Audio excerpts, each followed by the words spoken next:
This is the Kevin Simpson Show, expert insight and analysis from the industry's top investment professionals. If you'd like a deeper understanding of today's markets, this is the show for you. This show is sponsored by Capital Wealth Planning, providing covered call solutions for financial advisors. To learn more about their SMAs or ETF, visit capitalwealthplanning.com. Thanks, everyone, for tuning into this episode of the Kevin Simpson Show. My guest today is Bill Hornbarger, who is the Chief Investment Officer of Benjamin F. Edwards. And my co-host today, as always, Mr. Jay Coulter. Jay, Bill, thank you so much for joining us today. Yeah, Kevin, this is going to be an exciting episode. Bill, I appreciate you coming on. This is the first time we've had you on the Kevin Simpson Show. Would you mind telling us a little bit about your background before we start getting your thoughts on the markets and economy? Absolutely. Thanks so much, and thanks for having me today.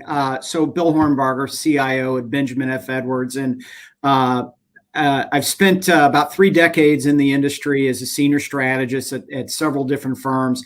Background in fixed income. I was chief fixed income strategist at a Wall Street firm, and prior to joining Benjamin F. Edwards, I was actually chief investment officer at about a $30 billion multifamily office. So, pretty good background on asset allocation.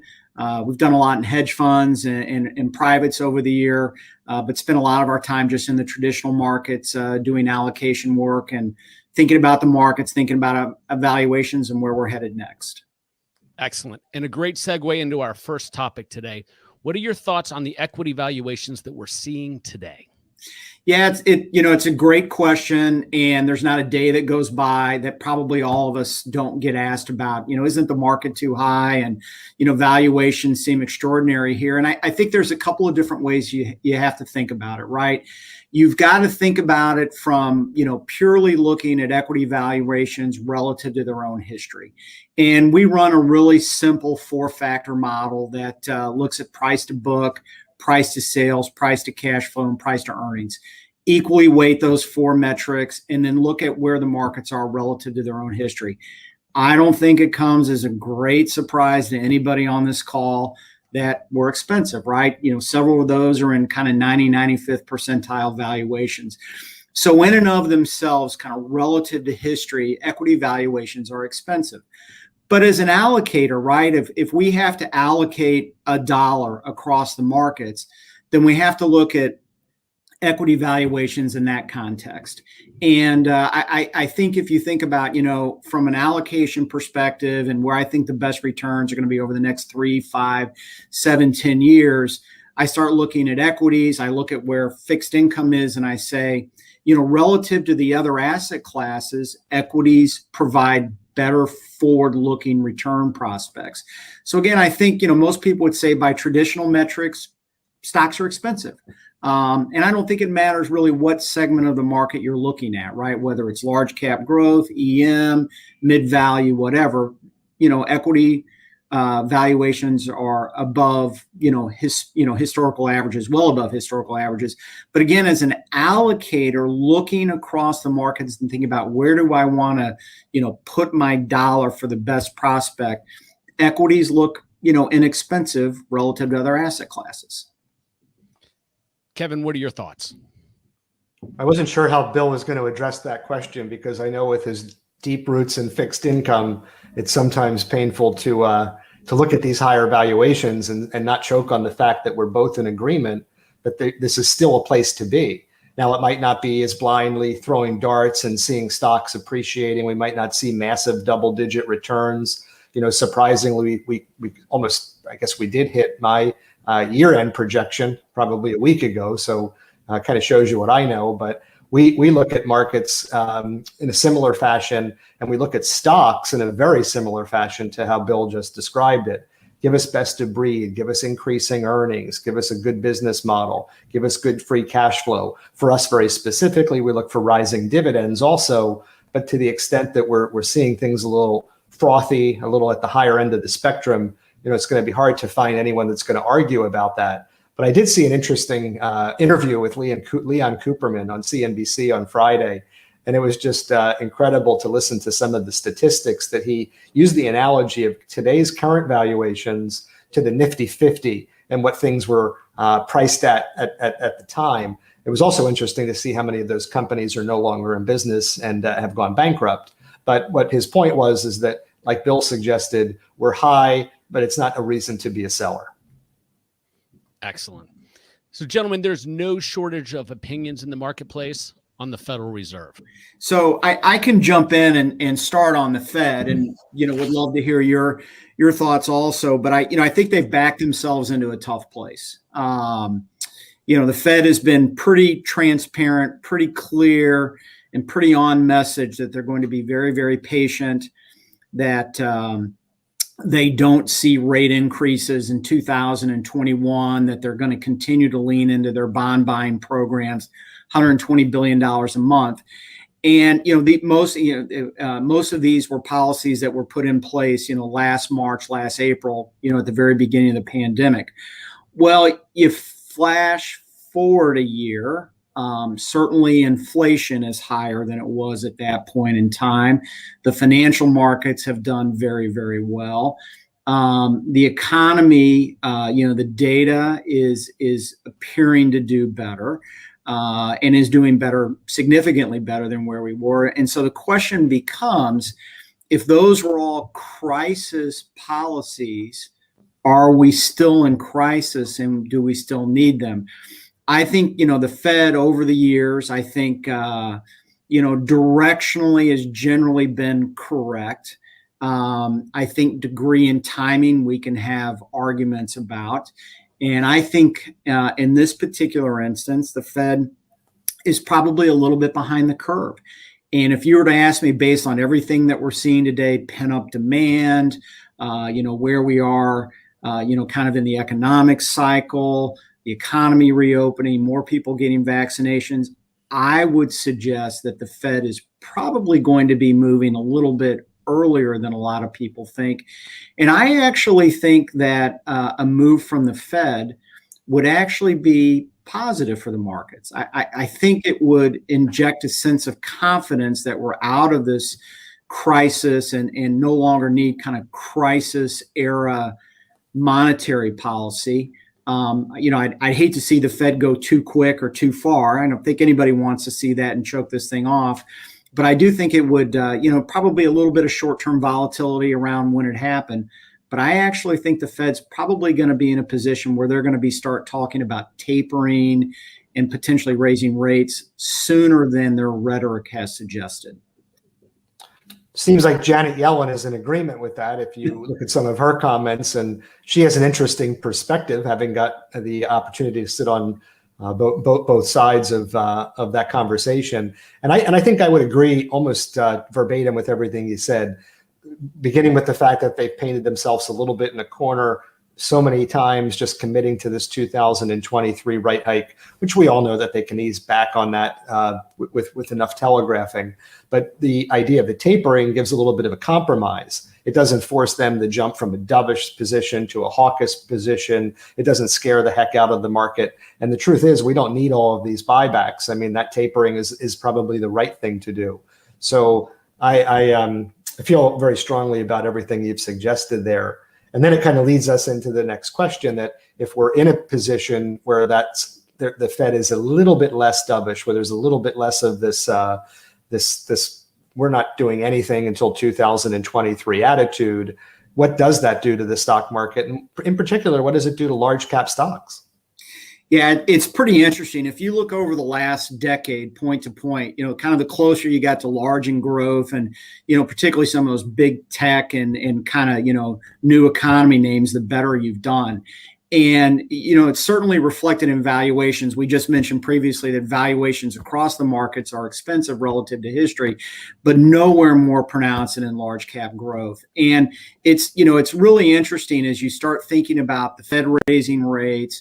You think about, recovery from the pandemic. We've seen in fits and starts almost to the day since the efficacy of the vaccinations were announced last November. We've seen a kind of a rotation in the markets. And I think, it's very simple for people to say, I don't want to own anything other than large cap growth. And we think that's a mistake, right? Certainly, I think most people, the bulk of their portfolios of U.S. investors, probably in U.S. large cap, and it makes sense, right? But we wouldn't avoid those other areas of the market. And particularly if you look at valuations and relative valuations, value stocks look, relative to growth, inexpensive. Small and mid look a little more attractive than large cap. And if you really think we're going to get the Fed raising rates a little bit, maybe bond yields move up a little bit farther, maybe this, recovery, continues to gain some traction and has legs. We think those are areas of the market that you don't want to avoid, despite what's happened literally the last 11 or 12 years. I mean, again, it's been the place to be. The closer to large in growth you got, the better you've done. I tell you guys, before we start talking about the fixed income markets, I think we'd be remiss if we didn't have a discussion about inflation.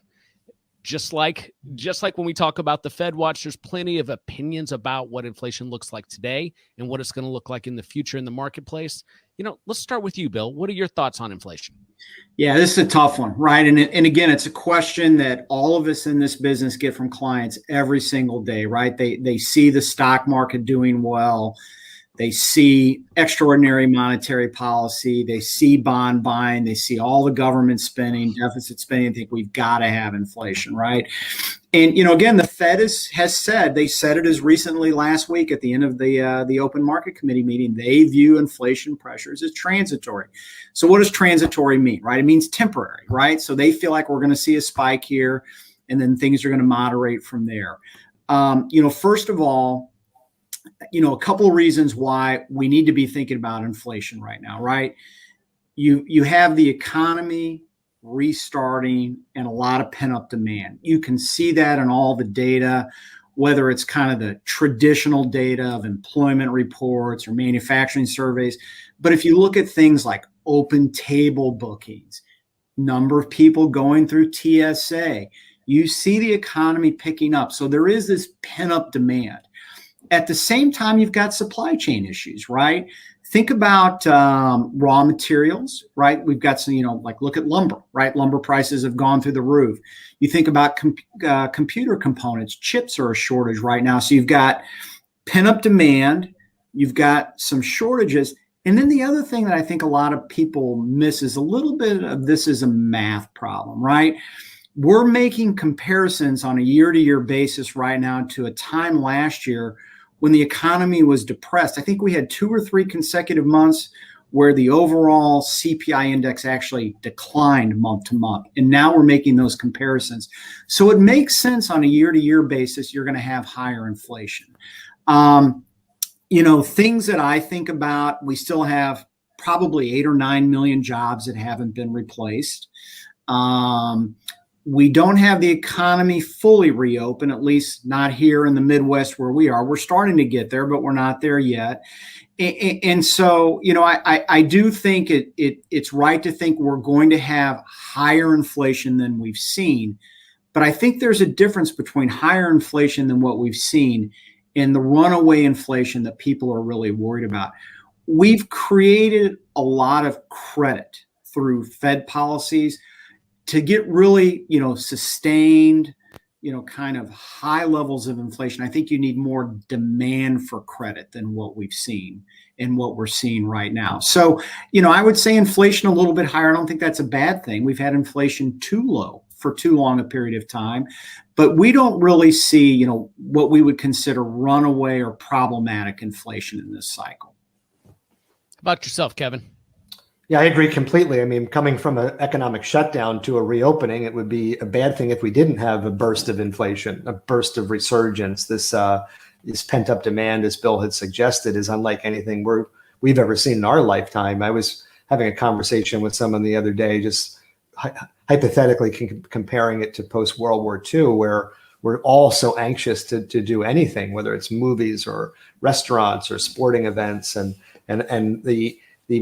the airports are more crowded, the restaurants are more crowded, and beginning to look at cruise bookings and things like that. So it's not just, like Bill suggested, the traditional sense of economic data, which are all showing pretty good signs of a reopening economy, but it's the eye test. It's It's not just the price of lumber. It's trying to go into Sherwin-Williams or Home Depot and buy paint, looking at the price of gas and how that compares to what it was just 3 months ago. So I think this inflationary boost is productive. I think it's going to do well for economic. Inflation is never good, but a little inflation is certainly not bad. So I think it's going to do well from now on until the end of the year. What we don't want to see is a continued surge in this inflation that carries on for an extended period of time. So the idea of it being transitory and temporary is a great analogy. So one of the more difficult things for financial advisors to put together as it relates to their client portfolios for the past 3 years, especially, has been the fixed income allocation. So, Bill, let's get some ideas on what your thoughts are around valuations and portfolio construction for financial advisors today in the fixed income component. Yeah, I think that is the question of our time, right? And it's been an ongoing issue for an asset allocation perspective for almost a decade. And the issue is as great as today as it's been any time over the last 10 or 12 years. And it's a tough question, right? So you think about, what is the role of fixed income in a portfolio, right? It provides, really 2 or 3 different things, right? It provides liquidity to a portfolio. And I'm talking about core bonds, high quality bonds. So it provides liquidity to a portfolio, equity market risk mitigation, right? That's a real fancy way to say it gives me some protection against stock market volatility. And then I think the third thing is some real rate of return above the rate of inflation. Well, the first two still exist, right? I still get liquidity in the fixed income markets, and I still get fixed equity market, risk mitigation. What I don't get is that real return above the rate of inflation anymore. Now, having said that, I don't think from an asset allocation perspective, you can just throw fixed income out the window, right? I think there are definitely advantages to having those things in your portfolio, right? Having dry powder to rebalance in a volatile market, having something, high quality that is liquid that you can sell when you need to sell it. Nobody wants to sell stocks at depressed valuation. So I think there is, still a role for fixed income in a portfolio. I think everybody has to decide for themselves. It's a big anchor on returns, right? When you're looking at a 10-year treasury around 160, right, and inflation well above 2 in the latest print, you have to decide how much of that you want to own, but we wouldn't discount it. And then I think you have to think about, what can I do to augment that, right? So that gets really tough because anything I use to augment that, I'm going to be taking some other type and probably more risk than what I'm used to. A strategic allocation, Kevin earlier mentioned dividend stocks. We think dividend stocks make a lot of sense. You look at where dividends are relative to fixed income, the ability to grow dividends, that makes a lot of sense. It's not a great time in the cycle, but I believe a strategic allocation to high yield bonds makes sense, right? Everybody talks about diversification in equity risk. Nobody talks about diversification from rate risk. And, high yield bonds, in appropriately size can give you some diversification benefits from rate risk. And then I think you have to look at other things, but in looking at all those other things, whether it's, preferred stocks or direct lending strategies, or, they're going to come with some other type of risk.